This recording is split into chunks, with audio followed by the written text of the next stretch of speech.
Alright, so in this episode I'm going to be installing the TinMan Subframe connectors.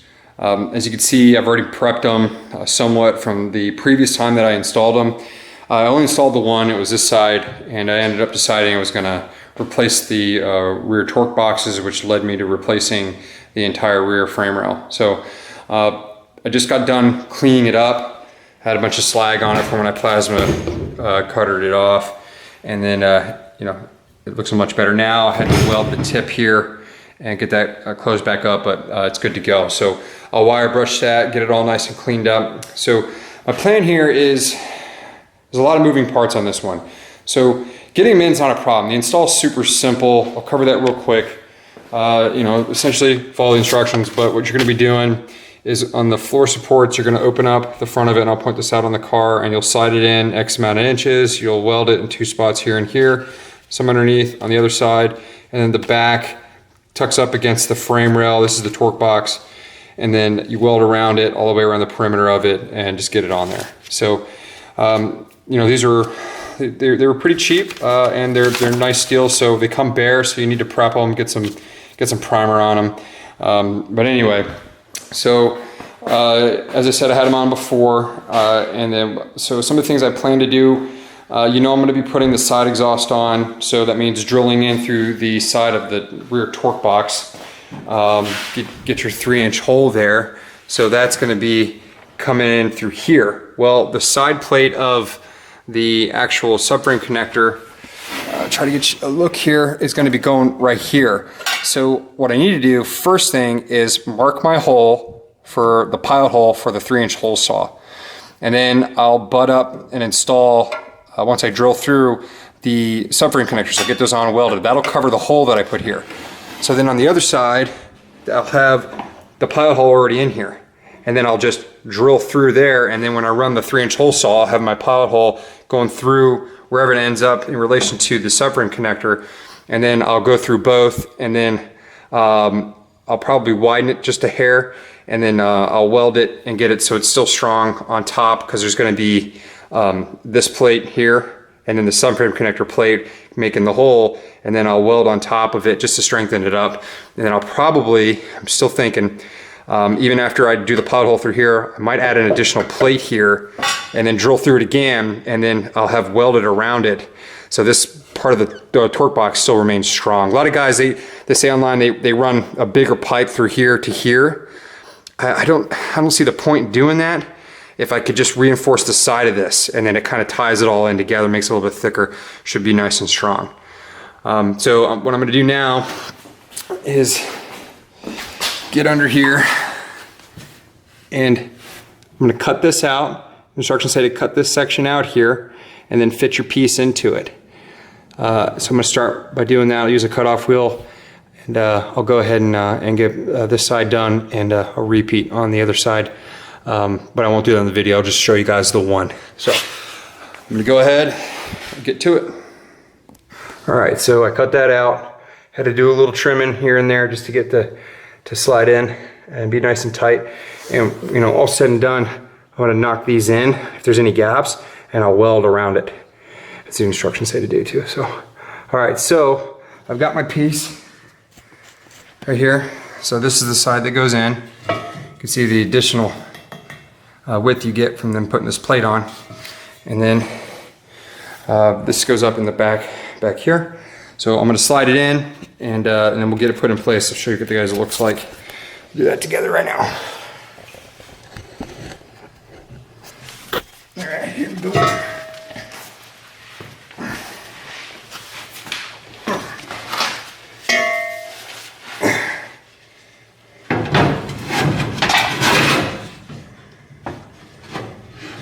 So with that dangle there,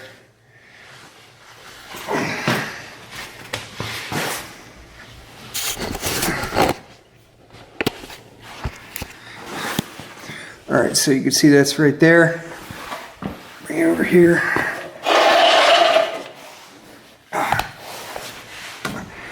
It's nice about not having the transition pan in just yet. Still waiting on the paint for that. And then, as you can see here, it sits up right in here like that. And then I'll weld that in place. What I'm also thinking of doing is drilling down inside here on top and plug welding into it, just to give a little more strength. And what I'm gonna use now is my scissor jack and get that kind of where I want it, and the scissor jack will hold it in place. So I'm gonna go ahead and get that done. All right, so I got it pressed up where it's gonna be. As you can see, it's a nice fit. I mean, it meets right up with the rear torque box where it needs to. And then up in here, it's nice. As I said, I'll bend these over with a hammer, and then I'll weld them to the actual subframe connector itself. And up here, get an idea what things look like. See, slight gap, but I think I'll be able to close that in just a little bit because this is still not welded to the car, so it'll tighten that up.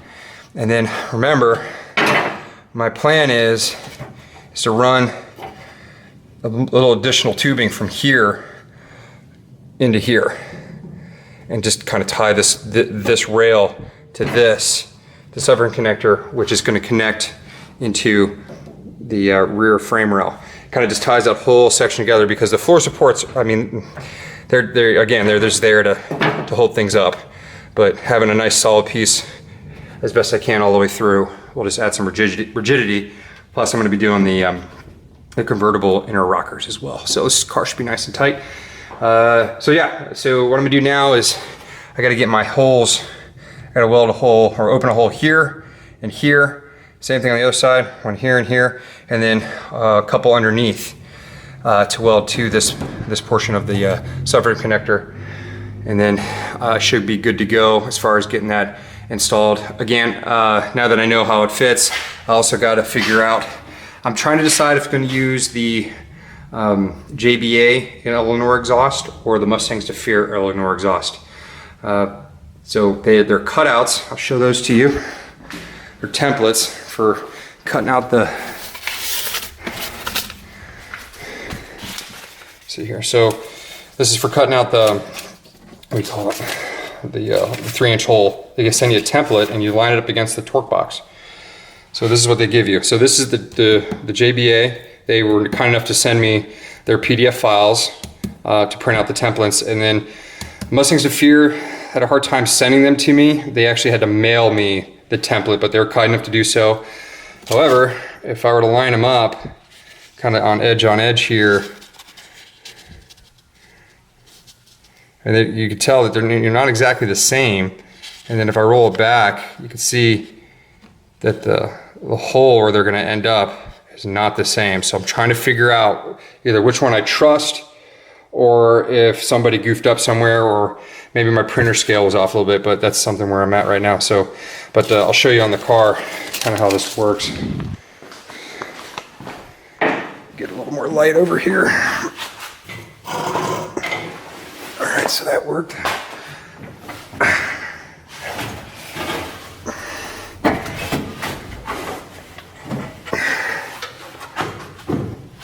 All right, so get this glove off.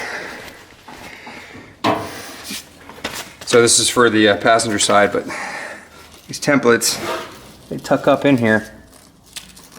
So these kind of have a hard time getting in place for the most part, but still pretty good. So there's my hole, right? And looks like they line up, lines up okay. Not too bad, pretty on point. So that looks good. So that's the JBA. So there's the Mustang to Fear template. Now theirs come back and cover quite a bit more real estate, if you will.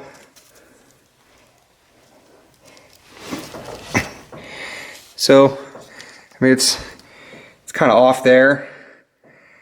So it makes me wonder if there's something wrong with the scale on this one. Because if I move it back to cover this hole, it kind of makes up a little more distance for where the JBA is at. So, I don't know. I'm going to call Mustangs to Fear and see what's up. But anyway, that's how that's working. So I got to hold off on welding the subframe connectors to the rear torque boxes, or installing them all together, until I can figure out where that pilot hole is going to be, because I need that in place, because the subframe connector is going to actually block me getting the template on in a nice spot. So once I get the hole on the other side, I'll weld it on. It should be good to go. So I'm gonna go ahead and figure out what I'm gonna do with these guys, which kit I'm gonna go with, and then that'll dictate where that hole is gonna be opened up at. So that's next. Okay, next step on the install is marking your holes for your floor supports, and then where you're gonna remove any paint, rust and whatnot that you have on your frame rails in the back where the subframe connector attaches. So as you can see, I've marked these 3 holes, and then I marked 3 holes on the other side. I'll show you how I did that. Since my floors are open, you can see right here, this is the plate I'm welding to. So I've marked here, here, and here, and then on the other side I just moved them down till they lined up roughly within the middle of this plate. And then I just picked 3 spots along here and then marked on top of here, and that's how I lined those up. And then there's a little gap in here, as you can see, and I'll just squeeze that together when it comes to welding. So that marks where I'm gonna be drilling the holes out for those. And then I'm gonna do the same thing on the other side of the car, and I've already marked it. Now, as we get underneath the car, since you've already located these in place, so you're going to take a Sharpie, you can just see it over the top, and that just show where you want to get that nice metal to show before you weld. So that's done there, and I did the same thing on the other side. So now I can pull these out, get everything cleaned up, get the holes drilled, and then go ahead and prep the metal on this. I got some new weld through primer, like I said I was going to get. This stuff, the copper, I'm gonna give that a shot, see how it turns out. I believe it takes roughly 4 hours to completely dry, so I'll read the instructions still, or confirm that, and then we'll go from there. So I'm gonna go ahead and get these out and get that going. All right, I got the holes all drilled out. I used a step drill. It's pretty easy, did a pilot hole, and then followed it up with this guy here. Got it from Lowe's, worked out really well. Here's the frame rails. I got the copper weld through primer on there. Anxious to see how that turns out. And then I got all the holes in the back. These 2 guys right here, one here and one here, to weld to the top of the subframe connector. It's gonna be right in here. Just making sure that things aren't gonna rattle, and it adds a little more strength.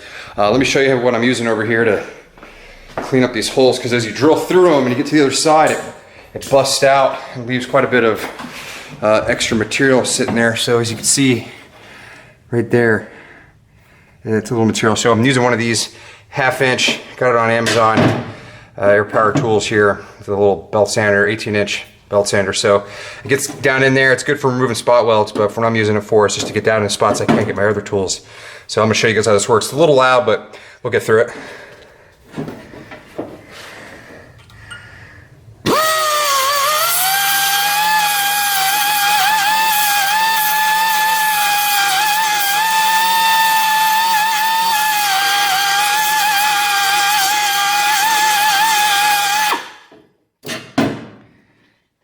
As you can see there, it looks pretty good. A little bit left, but it's kind of hard to do with just one hand.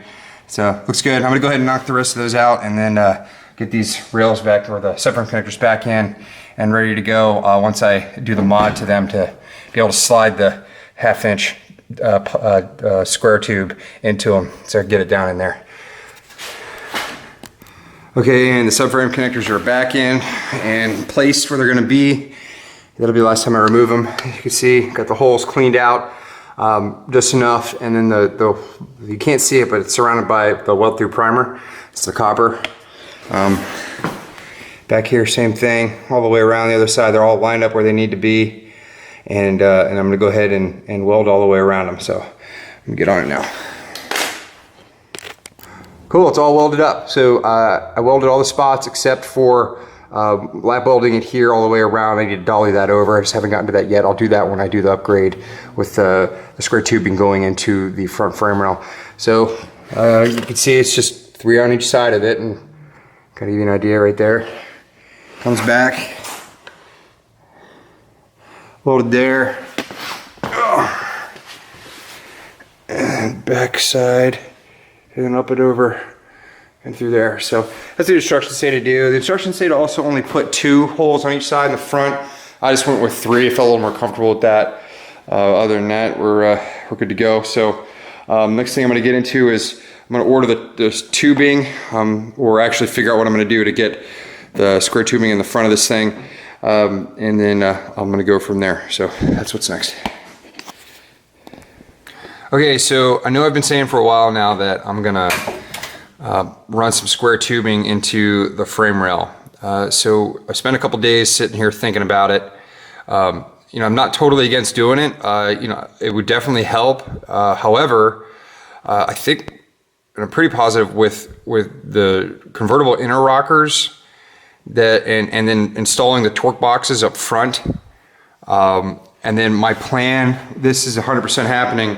You know, I'm doing the Mustang 2 conversion. I'm also going to build a tube that mounts here and then comes up and then comes up and then over, and then it's going to run into the torque, the firewall here, and then I'm going to have a piece come down here, and then all of that energy, all the forces and the leverage that's going to be applied whenever this thing is completely built is going to get transferred into the frame rail. That big tube, the torque box, it's going to go through the firewall, in through the floor support. It's going to go down and through the inner and outer rockers. I think I'm overkilling it here. This is only going to be a 600 horsepower car, so I don't need to do that upgrade. Now, maybe if I wasn't doing the actual convertible inner rocker, I might consider doing it just to make it one solid piece. But with all this new metal, I'm not really worried about this shifting. So I'm going to nix doing that. It wouldn't have been too hard. Essentially, from thinking about it, I would have put the same thickness plate here.